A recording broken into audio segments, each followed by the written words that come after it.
नमस्कार जंटे में स्वागत है आपका। मैं हूं योगेंद्र। आप देख रहे हैं बजट स्पेशल 2022-23 का बजट। अब आपसे कुछ ही समय बाद आप देख पाएंगे जिसपे पूरे देश की निगाहें टिकी हैं। ना केवल देश, दुनिया की निगाहें भी टिकी होती हैं। ये मैं इस वजह से कहता हूं कि जब शेयर मार्केट होता है, दुनिया की निगाहें उस पर टिकी होती हैं, तो वो बड़ा फ्लक्चुएट करता है कि बजट के साथ में निर्मला जी क्या दे रही हैं। बजट पिछली बार मैं देख रहा था, शेयर मार्केट काफी ऊपर जंप कर रहा था, लेकिन अगर हम ये देखें तो यह बजट दूसरी बार कोविड के दायरे में आ रहा है।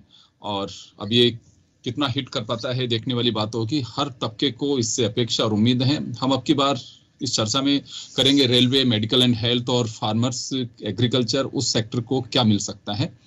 तो चलिए, यूं अगर हम बात करें तो प्रधानमंत्री नरेंद्र मोदी इनोवेशन की बात करते हैं, रिसर्च की बात करते हैं। दुनिया उनकी मुल्क को रिसर्च के बेस पे देखें। और मेडिकल एंड हेल्थ को लेकर के पिछले बजट की मैं जगह जगह देख रहा था कि स्वस्थ रहो, आत्मनिर्भर बनो, हेल्थ को लेकर के काफी कुछ किया। 106% 137% इसमें इजाफा किया गया है। बजट में 2.38 लाख करोड़ का स्वास्थ्य का बजट दिया। लेकिन बड़ी एक मैं रोचक बात कहना चाहूंगा। मैं कुछ डेप्थ में कुछ देख रहा था तो उसमें पता लगा कि 3.4 रिसर्च का बजट मेडिकल एंड हेल्थ पे कम हुआ 2021-22 वाले में। 4000 कुछ करोड़ रुपए ये बजट था 2020-21 में, और उसे कम करके और ये कर दिया। ये हमारी रिसर्च पोजीशन है। लेकिन वैक्सीन हमारे पास में, हम ये दावा भी कर रहे हैं कि दूसरे रिसर्च जो है हमने कोविड से दुनिया के अन्य मुल्कों से है बेहतर तरीके से हम लड़े। तो मेडिकल को लेकर के बड़ी अपेक्षा और उम्मीद है। हमने बहुत कुछ झेला भी है, देखा भी है, सरकारों के भी ध्यान में होगा। और मेडिकल एक्सपर्ट्स ने भी कहा है कि दो चीज पे हमें ध्यान देना होगा, क्योंकि आप कमेटी बना देते हैं, फिर उससे रिपोर्ट मांगते हैं कि मेडिकल पे कितना होना चाहिए, हम जीडीपी का कितना खर्च करें, एजुकेशन पे कितना हो, तमाम तबके को लेकर कहा जाता है। लेकिन 1.6% अभी जीडीपी का मेडिकल एंड हेल्थ पे खर्च हो पा रहा है। तो चलिए, हमारे साथ इस वक्त डॉक्टर सारिका वर्मा जी गुरुग्राम से हमारे साथ जुड़ी हुई हैं। डॉक्टर रमन शर्मा साहब हमारे साथ जयपुर से जुड़े हुए हैं। और रेलवे एक्सपर्ट के रूप में केएल मेघवाल साहब हमारे साथ में जुड़े, रामपाल जाट हमारे साथ में जुड़ेंगे। सभी का स्वागत है। मैं रमन शर्मा सर के पास में जाना चाहूंगा। सर, मेडिकल एंड हेल्थ को लेके बड़ी अपेक्षाएं हैं, लोगों को उम्मीद भी है, और गवर्नमेंट भी देख रही है कि पिछले 2 साल से सबसे बड़ा अगर फ्रंट लाइन अगर बताए हैं, जिस पोजीशन परिस्थिति से लड़ रहे तो मेडिकल एंड हेल्थ रहा। तो लगता है कि पिछले बजट से भी ज्यादा इजाफा हो सकता है इस बार। जी बिल्कुल सही कह रहे हैं। लास्ट टाइम जब था 2021 में बजट का जो टोटल इंक्रीमेंट था वो कहते हैं कि 137% के करीब हुआ था, और वो कोविड के कारण हुआ था। अब ये इसमें कितना एलोकेशन यहाँ हुआ है और कितना गया है, एक्चुअल फिगर्स तो है नहीं, बट कोविड की वजह से इतना तो मैं बताऊंगा कि काफी अच्छा क्रिटिकल केयर का जो है डेवलपमेंट हुआ है। जगह जगह नंबर ऑफ बेड्स बढ़ गए हैं, जगह जगह डिस्ट्रिक्ट हॉस्पिटल तक सर्विसेज काफी अच्छी सुदृढ़ कर दी गई है। और जहां तक क्रिटिकल केयर का सवाल है उसमें काफी अच्छा अचीवमेंट है।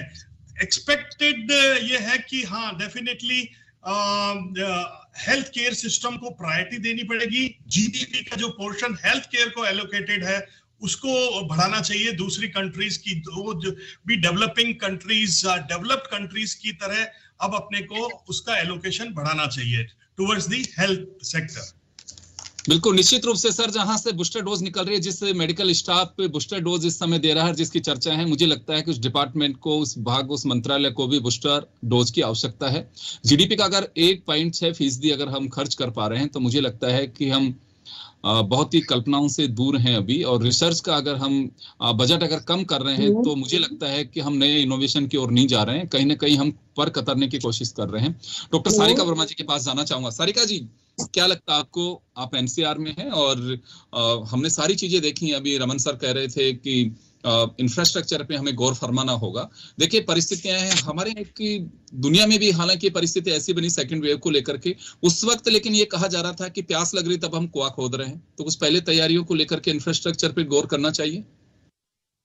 देखिए, मैं आपको योगेंद्र जी पहली बात आपको गलतफहमी दूर कर देती हूँ। आप सबने कहा कि पिछली बार हेल्थ बजट जो है 137% बढ़ गया। आपने शायद फाइन प्रिंट नहीं पढ़ा, मैंने पिछले बजट में बहुत ज्यादा इंटेंस रिसर्च की थी। इनफैक्ट हेल्थ बजट कम हुआ है 2020 से। आप you will be extremely surprise to note that 7,000 crore हमारा रिड्यूस हुआ है बजट 2021 में। 2021 में जो इन्होंने 2.25 लाख करोड़ जो बोला था, वो उन्होंने वाटर एंड सैनिटेशन डिपार्टमेंट में जो खर्चा होता है वो हेल्थ के अंदर फिल कर दिया, ये बोलने के लिए कि हेल्थ बजट बढ़ा है। तो सबसे पहले तो ये आप गलतफहमी में मत रहें, क्योंकि मैंने पिछली बार बहुत उस पर डिटेल आर्टिकल भी लिखे थे, वो कई अखबारों में छपे थे। Second thing, other than the 35,000 crore जो उन्होंने वैक्सीनेशन के लिए अलग एलोकेट किए थे, there was no increase in the health budget of India from 2020 and 2021. Second, third thing, जो आप कह रहे हैं कि कुआं और खाई वाली बात, जब पूरे वर्ल्ड में इवन जो विकसित देश नहीं है, बांग्लादेश और श्रीलंका जैसे देश 6% of the GDP they spend on health. UK spends 17% on health and India spends 1.6%. मैं पिछले कई वर्षों से कैंपेन चला रही हूँ, we calling it the 10 for health. More than 2.5 lakh people have signed this campaign and ये रिक्वेस्ट कर रहे हैं कि 10% GDP का हेल्थ पे खर्चा जाए। अगर आप 10% नहीं दे सकते, कम से कम 5% दीजिए, that is at least 3 times what we are spending today. और फर्जीवाड़ा करके पानी का, सैनिटेशन का हेल्थ में घुसाने की कोशिश मत करिए, because this is absolutely rubbish. जो सरकार ने किया है, आयुष्मान भारत की जो घोषणा की थी, उसमें they have had a zero investment in health care. Ayushman Bharat only utilises private existing hospital infrastructure, ताकि वो प्राइवेट हॉस्पिटल जो है उसमें सरकार की तरफ से इंश्योरेंस कंपनी जो है कुछ कुछ पैसा दे के बहुत, इवन CGHS से 1/4 रेट हॉस्पिटल को मिलते हैं। तो ये जो सरकार पिछले 7 साल से कर रही है, हेल्थ पे इन्होंने जीरो इंक्रीज किया है। 1.6% ही 1.6% ही रहा है। 2020 से 2021 अगर 35,000 करोड़ वैक्सीन का हटा दें तो घटा है, कम नहीं हुआ है। उस हिसाब से टोटल अगर इन्होंने जैसे बताया, देखिए सारिका जी, ये आंकड़ों का माया जाल है, बहुत सारे लोगों के समझ में नहीं आता है। वो देखते हैं कि चलिए ओवरऑल अगर हम उस मद में देखें तो इतना पैसा इन्होंने बढ़ा है, ये बात सही है, लेकिन जीडीपी का 1.6% अगर हम खर्च कर रहे हैं और फिर कह रहे हैं कि कुछ वर्षों बाद में हम विकसित राष्ट्रों की श्रेणी में होंगे, वो अभी संभव नहीं, हमें बहुत दूर है। चलिए मैं एक बार NHS साहब के पास में जाना चाहूंगा। सर, रेलवे उस आम आदमी की जरूरत है जिसमें वो देखता है कि जो बोगी लगी हुई है, आम टिकट, जो जनरल टिकट लेकर के बैठता है और अपना सफर तय करता है, बहुत कम पैसे में अपने गंतव्य तक चला जाता है, बहुत बड़ा एक लोगों को राहत देता है। हम बहुत सारे सुधार देखें, मैं ये नहीं कहूंगा कि हाँ रेलवे बिल्कुल पुराने ढांचे पे चल रहा है, ऐसा नहीं है, विकास हुआ है, बात ठीक है, लेकिन प्लेटफॉर्म टिकट 50 रुपए अभी जो है, हम कोविड में ये खुद स्वीकार करते हैं कि लोगों की माली हालत और माली होती चली गई, यानी कि जो गरीब था और गरीब, सर्वे रिपोर्ट्स कहते हैं, सरकार के नेता अपने भाषण में कई बार कह देते हैं जोश जोश में, लेकिन 50 रुपए का टिकट, और फिर दूसरी तरफ कहें कि हम एयरपोर्ट की जैसी स्थिति, एंट्रेंस और एग्जिट बनाने की कोशिश कर रहे हैं। हम क्या उस स्तर पे काम कर रहे हैं? 2030 का विजन लेकर के गए, 1,10,055 करोड़ रुपए 2030 की योजना को लेकर के सरकार ने आवंटित किए।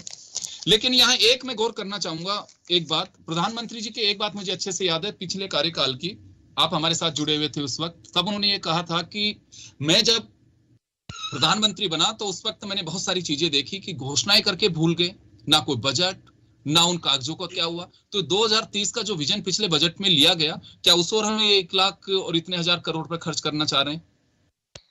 देखिए योगेंद्र जी, जहां तक रेलवे बजट का सवाल है, पिछली बार भी केंद्र सरकार ने रेलवे को एक स्पेशल पैकेज दिया, वो करीबन 1.25 लाख करोड़ के आसपास था। और अब तो इस कोरोना काल के अंदर रेलवे की आमदनी और घटी है, तो अगर इंफ्रास्ट्रक्चर को आगे बढ़ाना है और इंफ्रास्ट्रक्चर लीड है विकास के लिए, तब तो रेलवे को फिर स्पेशल पैकेज की जरूरत पड़ेगी। और अब क्योंकि ये कोरोना का समय धीरे धीरे कुछ कोरोना का प्रभाव धीरे धीरे कम हो रहा है, गाड़ियां भी लगभग सारी चल शुरू कर दी गई है। और नवंबर से तो जो हमारे किराए पहले महंगे चल रहे थे, वो किराए भी रेलवे ने पुराने किराए के हिसाब से शुरू कर दिए हैं, तो आम आदमी के लिए भी सुविधा हुई है।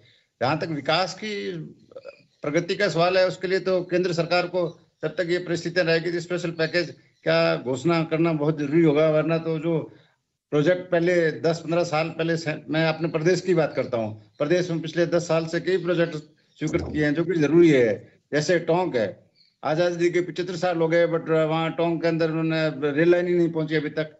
और सभी जिलों को प्रधानमंत्री जी ने पहले भी घोषणा की थी कि हम लोग सभी जिलों को जोड़ेंगे रेल लाइन से, क्योंकि आम आदमी के लिए ट्रांसपोर्ट की सबसे अच्छी जो सुविधा है वो रेल की है। तो अभी तक जो प्रोजेक्ट हैं, जैसे डूंगरपुर बांसवाड़ा को जोड़ना है, टोंक को जोड़ना है, करौली को जोड़ना है, बहुत सारे प्रोजेक्ट जो पिछले 10 साल से स्वीकृत है प्रदेश के अंदर। हमारे यहाँ पे सारे सांसद भी अपने भारतीय जनता पार्टी से हैं, और हमारे अभी तो सौभाग्य की बात है कि मंत्री जी भी जोधपुर के हैं, रेल मंत्री। तो हम तो विशेष उम्मीद करते हैं कि इस बार वो प्रदेश के बारे में विशेष ध्यान देंगे, और प्रदेश के जो बचे हुए प्रोजेक्ट हैं पिछले 10 साल से, क्योंकि जो आगे नहीं बढ़ रहे हैं, तो उसमें स्पेशल बजट का एलोकेशन कर दे, जिससे प्रदेश में रेल नेटवर्क बढ़े और यात्रियों को सुविधा हो। और अब धीरे धीरे जो आपने प्लेटफॉर्म टिकट की ये तो अभी समीक्षा होगी, और मेरे ख्याल में कोविड जैसे ही नॉर्मलिटी की तरफ आएगा तब ये पहले जैसे हो जाएगा। ये जी, एक सिक्योरिटी को लेकर के बड़ी चर्चाएं होती हैं कि सिक्योरिटी बड़ा इश्यू है, और महिलाओं को लेकर के कहा भी जा रहा है कि स्पेशल ट्रेन कोचेज ये लगाई जाएंगे, उसमें जो गार्ड हैं वो भी महिलाएं होंगी। ये बजट से पहले की चर्चाएं हैं, तो क्या वास्तव में इस ओर कुछ कदम उठाए जा सकते हैं?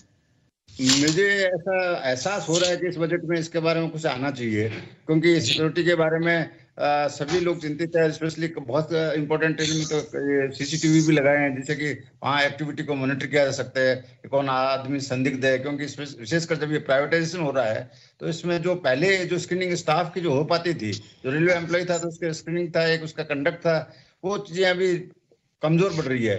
तो अब हम लोगों को टेक्नोलॉजी की तरफ जाना बहुत जरूरी है, और स्पेशली जो फ्रेंडली टेक्नोलॉजी हो, जैसे फीमेल स्टाफ अगर लगाया जाता है, तो जो फीमेल के साथ में अगर कोई वार्तालाप या जो अगर उनके बीच में कम्युनिकेशन होगा तो अच्छा हो पाएगा। अदरवाइज क्या कि कुछ पोर्शन में फीमेल्स मेल्स को अपनी प्रॉब्लम बताने में भी झिझकती है, और उस झिझक की वजह से वो प्रॉब्लम दबी रह जाती है। तो मेरा ये सोचना है इस बजट में उनको इसके बारे में घोषणा करनी चाहिए, क्योंकि काफी इसके बारे में रिहर्सल और ट्रेनिंग हो चुकी है।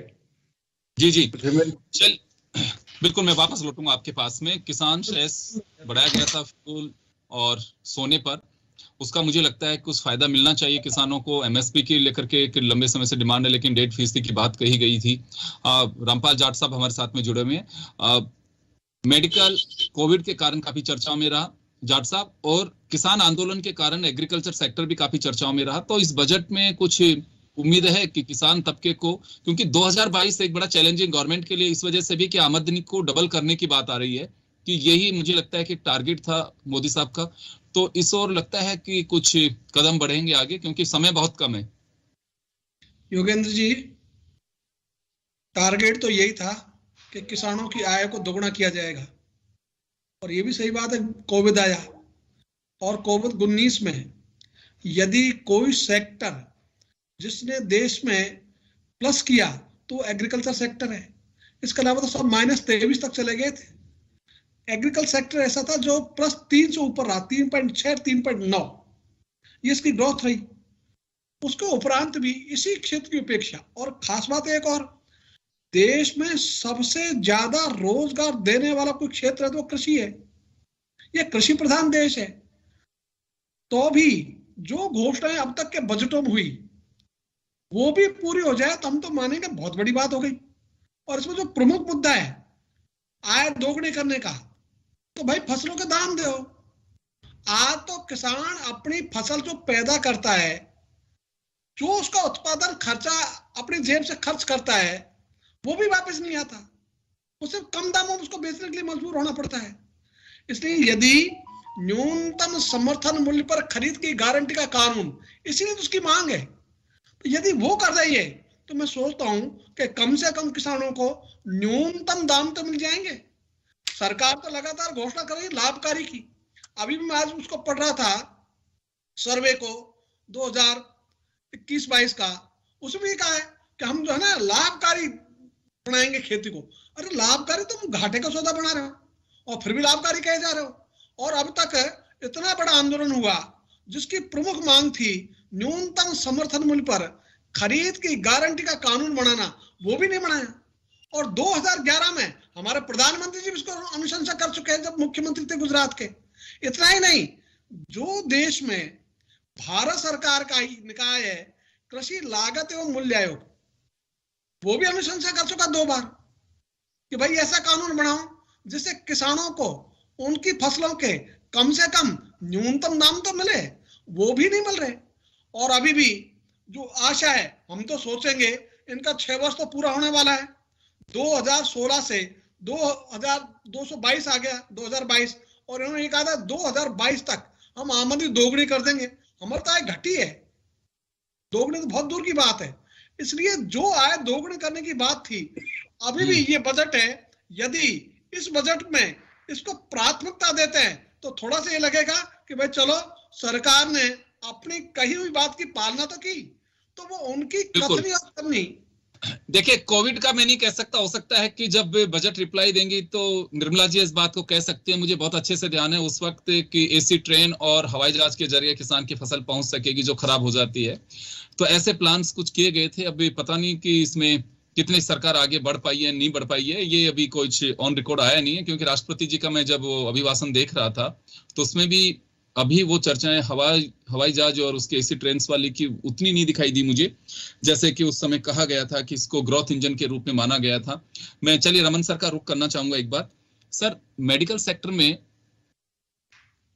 निवेश की बात भी की जा रही है कि और दुनिया के कई मुल्क हैं जो भारत की मेडिकल सेक्टर पे उनको काफी निगाहें भी हैं। इसमें एफडीआई को भी वो मान करके चल रहे हैं कि भारत में ग्रोथ रेट बढ़ेगी, सुविधाएं मिलेंगी और क्वालिटी मेडिकल फैसिलिटीज और डेवलप हो पाएंगी।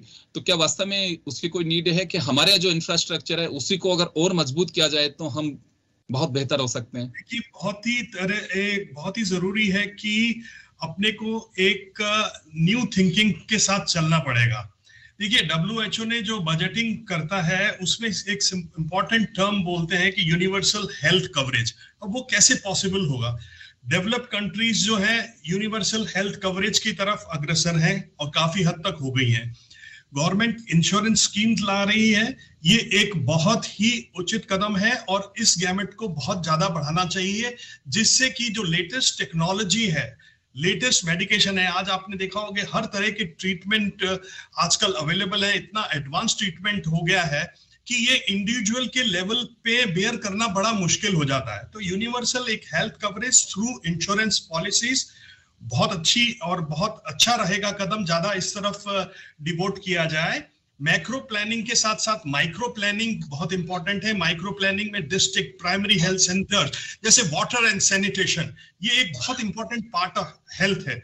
अगर सबसे ज्यादा डायरियल डिजीजेस बहुत कॉमन है, उसकी तरफ सुधार होना चाहिए। इन्फेक्शंस बहुत अभी भी है। इन्फेंट मोर्टिलिटी, मैटरनल मोर्टिलिटी, इनको इंप्रूव करने के लिए अपना देश काफी उसमें पीछे की तरफ है, इन्फेंट मोर्टिलिटी रेट में काफी आगे है। और इस तरह से जब तक अपन इसमें सुधार नहीं लेंगे तब तक जो हेल्थ स्टेटस है पूरी कंट्री का वो उभर कर नहीं आ पाएगा। दूसरा, एलोकेशन एक बहुत इंपॉर्टेंट जो चीज देखी जाती है, वेस्टेज ऑफ रिसोर्सेज नहीं होना चाहिए। इसमें जैसे डेवलप कंट्रीज हैं, इलेक्ट्रॉनिक मेडिकल रिकॉर्ड सिस्टम, ये अभी देश ने चालू करने वाले हैं या होने वाला है कुछ ही टाइम में। उसमें क्या है, जैसे कोई पेशेंट की हिस्ट्री है तो वो कहीं भी बैठे आप एक्सेस कर सकते हैं, उससे वेस्टेज बिल्कुल कम होगा। जैसे किसी का सीटी स्कैन 1 महीने पहले हुआ है, वो डॉक्टर दूसरा उसका इलेक्ट्रॉनिक रिकॉर्ड निकाल के देख लेगा और उससे समझ लेगा कि वाकई इसको जरूरत है आज की तारीख में या नहीं जरूरत। तो एक बहुत डेटाबेस बहुत जरूरी है और इस तरफ पहल भी की जा रही है और इसको बहुत प्रायोरिटी देनी चाहिए। जी सारिका जी, आपके पास आना चाहूंगा। यूनिवर्सल हेल्थ कवरेज की बात जो चल रही है, आयुष्मान भारत योजना भी लेके आई, उसके बाद में अलग अलग स्टेट्स ने भी अपने जो प्लानिंग्स की हुई है, लेकिन बात यही होती है कि स्कीम्स बहुत अच्छी है, लेकिन बात धरातल पे उतरने की कि उसकी मॉनिटरिंग ठीक से हो पाती है कि नहीं हो पाती। आज भी ग्रामीण क्षेत्र में बहुत सारे लोग तो उनको पता ही नहीं होता है कि क्या कुछ कर रहे हैं उस डेवलपमेंट की। और क्या हेल्थ के भी बजट को इस तरह से करना चाहिए कि हाँ, रूरल बेल्ट में अगर आपको इंफ्रास्ट्रक्चर बढ़ाना है तो ये पैसा खर्च होगा। जैसे आपने एक बड़ी बात उठाई, गवर्नमेंट का दावा है कि 137%, 137% हमने बजट बढ़ाया, लेकिन अगर बजट एलोकेशन उसमें देखें तो जैसे मैंने पहले कहा कि रिसर्च पे 34% कम किया 2020-21 के तुलना में। तो ये क्या वास्तव में इस सेगमेंट को गवर्नमेंट को अलग से आइडेंटिफाई करके करना चाहिए कि रूरल बेल्ट को आप मानते भी हो और वहां पे भी सुविधाएं नहीं है, क्योंकि आज वहां डॉक्टर्स रुकना नहीं चाहते हैं। वजह साफ है कि वहां देख के भी क्या करें, वहां पे ईसीजी है तो वहां पे दूसरी चीजें नहीं है, तो अभी उस ओर ध्यान देना चाहिए। देखिए योगेंद्र जी, अगर हमें अपने हेल्थ यूनिवर्सल हेल्थ करना है then we have to understand the dynamics. आप रूरल की बात कर रहे हैं, इवन अर्बन पुअर, आज ही मेरे पास आया था जो अर्बन पुअर है, क्योंकि इनका जो आयुष्मान भारत की जो योजना है इसके क्राइटेरिया ऐसे हैं कि ज्यादातर 90% जो इवन पुअर पीपल है वो उससे बाहर हो जाते हैं। उनके स्कीम है कि अगर आपके पास मोबाइल फोन है तो आप आयुष्मान में एलिजिबल नहीं है, आपका कार्ड नहीं बन सकता। अगर आपके पास साइकिल है तो आपका कार्ड नहीं बन सकता। अगर आपके पास टीवी है तो आपके पास कार्ड नहीं बन सकता। तो that means you are keeping out except एक बीपीएल, एक बहुत छोटा सा सेगमेंट, या कोई झूठ बोल के कर रहा तो अलग बात है। 90% of the poor people in India are out of Ayushman Bharat. और आज ही मेरा एक पेशेंट आया था जिसको एक सर्जरी की जरूरत थी, वो अफोर्ड ही नहीं कर सकता, ड्राइवर है, उसकी 18,000 इनकम है और उसको सर्जरी चाहिए। अगर मैं बड़े हॉस्पिटल में करती हूँ तो 1 लाख लगेगा, अगर मैं छोटे हॉस्पिटल में करती हूँ तो 40,000 लगेगा, वो नहीं दे सकता। मैं यहाँ सरकारी अस्पताल में भेज दिया, वो यहाँ पे हॉस्पिटल में उसका ट्रीटमेंट नहीं हो रहा है। अब वो पेशेंट कहाँ जाएगा? ना वो आयुष्मान में कवर्ड है, ना वो प्राइवेट अफोर्ड कर सकता है, ना सरकार उसमें ऑपरेट करने की क्षमता रखती है सरकारी अस्पताल में। ऐसे पेशेंट कहाँ जाएंगे? और ये आइसोलेटेड नहीं है, ये 90% ऑफ इंडिया की प्रॉब्लम है। रूरल एरिया की आप बात करें तो सर्वेस बताते हैं more than 80% of rural people do not have a option of meeting a qualified doctor. मतलब 80% से ज्यादा भारत के जो रूरल एरिया, ग्रामीण इलाके हैं, वहां पे एक क्वालिफाइड डॉक्टर नहीं, या तो क्वैक होएगा, या आया होगी, या एएनएम होगी, या प्राइमरी हेल्थ सेटअप की नर्स होगी, उससे ज्यादा उनके पास ट्रीटमेंट नहीं मिलता है। तो अगर सरकार सिर्फ इंश्योरेंस पॉलिसी पे काम करना चाहती है तो ये जो है सिस्टम इंडिया में लागू नहीं होगा। हम 10 साल बाद भी आज की तरह we will be struggling with our health. अगर आपको हेल्थ पे रिफॉर्म करना है, आपको कम से कम 5% जीडीपी हेल्थ पे देना पड़ेगा। और ऑन द ग्राउंड आप छोटे छोटे डिस्ट्रिक्ट,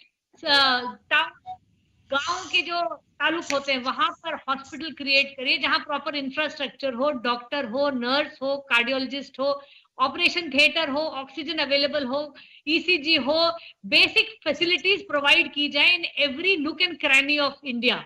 इंडिया सिर्फ 4 महानगरों में नहीं रह रही है कि आसपास आपके पास कॉर्पोरेट हॉस्पिटल हैं, एमएलए एमपी तुरंत उठ के मैदानता आ जाते हैं या कोई बड़े अस्पताल आ जाते हैं, इसलिए उनको चिंता ही नहीं है कि 99% of the people can not afford that health care. तो अगर सरकार इसमें हेल्थ पे ज्यादा इन्वेस्ट नहीं करेगी, हम सालों साल ऐसे ही बिलपते रह जाएंगे। कोविड आके चला गया और आपको इतनी अक्ल नहीं आई कि आप 2 साल में हेल्थ बजट आपने 1% भी बढ़ाया नहीं है। ऑन द ग्राउंड उसमें खर्चा नहीं हो रहा है, कोई बढ़ोतरी नहीं हुई है। 35,000 करोड़ वैक्सीन के लिए रखा गया था, उसके अलावा हमारा हेल्थ बजट पिछली बार श्रिंक हुआ है। और मैं उम्मीद कर रही हूँ, आशा कर रही हूँ अगेंस्ट ऑल होप्स कि इस बार they will double the health budget so that on the ground hospital improve हो और एक एक गांव में क्लिनिक बने, मोहल्ला क्लिनिक बने, एम्बुलेंस सर्विस हो, ताकि पेशेंट जो है रास्ते में ना मरे। कहा भी जाता है कि हेल्थ इज वेल्थ, जान है तो जहान है, लेकिन अब वो जान है तो जहान है, उसके लिए आपको प्लेटफॉर्म भी वैसा ही बनाना होगा। मेघवाल साहब आपके पास आना चाहूंगा। कुछ योजनाएं जो है प्रधानमंत्री जी ने गौर किया था उनके तो फाइलों की धूल मैंने उठाई है कि मैं सरसौक दूं कि इतने सालों से घोषणा करके हमारे मंत्री भूल गए। ये 2030 का मैंने सवाल किया था, अब क्या उस ओर हम बढ़ रहे हैं? तो उससे राजस्थान का मैं जिक्र इस वजह से कर रहा हूं कि भीलवाड़ा दूसरी जगह कुछ अच्छी इंडस्ट्री आने की उम्मीद थी, क्योंकि बड़े एम्प्लॉयर के रूप में वो प्रदेश, वहां की जनता, सब लोग देखते हैं कि हाँ, फिर उसमें एमएसएमई सेक्टर अपना काम करता है कि उसके एक चैन जो बनती है कि हाँ मेरे यहाँ से कलपुर्जे ये जा सकते हैं। तो 2030 का जो लक्ष्य रखा है 1,10,055 करोड़ रुपए का, क्या उस ओर हम आगे बढ़ पाएंगे या फिर इसमें और इजाफा करने की आवश्यकता है, जो करना चाहिए सरकार को अभी? देखिए, मेरा जो खुद का जो आंकलन है ये पर्सनल बट है ये प्रोफेशनल। पिछले 6-7 बजट रेलवे के डेफिसिट में जा रहे हैं, घाटा हो रहा है बजट के अंदर, आमदनी कम हो रही है, खर्चा ज्यादा हो रहा है। इंफ्रास्ट्रक्चर को बढ़ाने के लिए रेलवे के इन्वेस्टमेंट की जरूरत है, उसमें स्पेशल पैकेज रेलवे को देना बहुत जरूरी है, क्योंकि पिछले साल दिया इन्होंने, पहले दे नहीं रहे थे। और जो इनके पास ऑलरेडी जो योजनाएं पेंडिंग है पूरी, उसको सबके लिए इनके पास पैसा नहीं है। और ये रेलवे तो आकार ही बढ़ गया बजट का, उसका आकार ही बढ़ गया। मुझे लगता है कि जो योजना जिस पैसे के लिए तैयार की हो तो ब्याज में चला जाएगा। बिल्कुल। अब उसका पैसा इतना ज्यादा रिक्वायरमेंट उसका बढ़ गया है, और कुछ केसेस ऐसे हैं जिसमें कुछ उन्होंने 10-15% पैसा भी खर्च कर रखा है, तो वो पैसा भी वेस्ट जा रहा है। तो अच्छा ये कि दूसरी नई घोषणाएं करें नहीं, और वो पुरानी घोषणाएं जो स्वीकृत है उसको पूरी करें, जिससे कंट्री को भी फायदा हो, विकास भी हो, और आमजन को भी फायदा मिले। और खाली अपना इंटरनल टारगेट जो बता के कि हम 2030 में ये सब कुछ पूरा कर देंगे, मुझे मुश्किल लगता है, क्योंकि जो परिस्थितियां दिख रही है उसके हिसाब से ठीक नहीं है अभी जो उनकी योजना चल रही है। क्यों 5 ईयर प्लान था वो बंद कर दिया, और अब रेलवे का बजट सेपरेट आ रहा था, उसमें आंकलन हो रहा था, एक वॉइस रेज हो रही थी उसके लिए, वो बंद हो गई। तो ये सारी चीजें अगर हो रही है तो फिर कैसे संभव कैसे होगा, मुश्किल काम है। बिल्कुल निश्चित रूप से। देखिए, हम जो अनाउंसमेंट करते हैं उस वक्त हम उसके बजट एलोकेशन लेते हैं। मैं एक छोटा सा उदाहरण देना चाहूंगा। राजस्थान में रिफाइनरी 34,000 करोड़ के वो प्रोजेक्ट रखा, अभी पता चल रहा है कि उसमें आपसी नूरा कुश्ती में वो 70,000 करोड़ से भी ज्यादा का प्रोजेक्ट तो 7 साल के अंदर हो गया। कैसे हम लोग सर्वाइव कर पाते हैं, बहुत समझ से बाहर है, क्योंकि उसको अभी जब तक ये पूरा होगा तो उससे भी ज्यादा बढ़ जाएगा, 1,00,000 तक पहुंच जाएगा। वही आपका बजट तो सारा उसी में चला जाता है। तो मुझे लगता है कि बजट आप एक अकाउंटेबिलिटी भी होनी चाहिए कि हम जो अनाउंसमेंट कर रहे हैं, मैनिफेस्टो का तो जिक्र हो ही रहा है, मुझे लगता है कि बजट का भी होगा कि आप जो घोषणाएं करते हैं उसकी रिपोर्ट भी सालाना जब बजट आप क्लियर करते हैं या अगला बजट जब पेश करते हैं, राष्ट्रपति का अभिभाषण करा देते हैं, राज्यपालों के अभिभाषण स्टेट में करा देते हैं, लेकिन आपको ये भी देना होगा कि हाँ वास्तव में हमने ये है, उसकी ऑडिट क्या है, उसकी को रिपोर्ट आनी चाहिए। चलिए, मैं समय कम है, रामपाल जी आपके पास आना चाहूंगा, मैं 30 सेकंड में आपकी बात लेना चाहूंगा। अब बजट से उम्मीदें बहुत हैं, अपेक्षाएं हैं, और बिल्कुल निर्मला जी ने कहा कि एक ग्रोथ इंजन के रूप में एग्रीकल्चर सेक्टर ने मदद की है, तो उस इंजन को भी तो कुछ फ्यूल की आवश्यकता होगी। सेस लगा दी आपने उसे बूस्ट करने के लिए, लेकिन कैसी बूस्टर डोज की आवश्यकता है? योगेंद्र जी, जब तक बजट में राशि का आवंटन कृषि क्षेत्र पे निर्भर जो लोग हैं उनकी संख्या के अनुपात में नहीं होगा, तब तक ये दिवा स्वप्न होगा। अच्छी बातें लगेगी, बिना पैसे के कहीं कोई आगे नहीं बढ़ा जा सकता, और कुछ इच्छा शक्ति होती है तो हमने कहा कि बिना पैसे भी सारी स्टेट को आप एमएसपी के लिए प्रोत्साहन दो ना, इंसेंटिव दो ना, वो भी नहीं कर रही। और एक मैं अभी जो विषय चल रहा था इसमें थोड़ी सी बोलना चाहूंगा, ये जो हेल्थ की बात है, इसमें एक मैंने आर्टिकल लिखा था, भारत को साबित करनी होगी अपनी नेतृत्व क्षमता।